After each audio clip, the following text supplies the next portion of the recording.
বিড়ি জাহান্নামের খাবার, সরাসরি জাহান্নামীদের খাবার। কোরআন শরীফে আছে জাহান্নামীদের খাবারের বৈশিষ্ট্য লা ইউসমিনু ওয়া লা ইউগনি মিন জু'।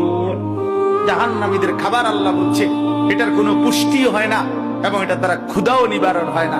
বিড়ি সিগারেট অবিকল এরকম, এটার দ্বারা শরীরের কোনো পুষ্টি হয় না এবং ক্ষুধাও নিবারণ হয় না। অতএব এটা জাহান্নামীদের খাবার।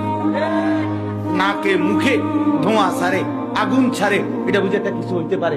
এটা আমার সর্বোচ্চ বুঝাইয়ে দূর। এবারে হয়তো আগের থেকে প্র্যাকটিস করতেছে।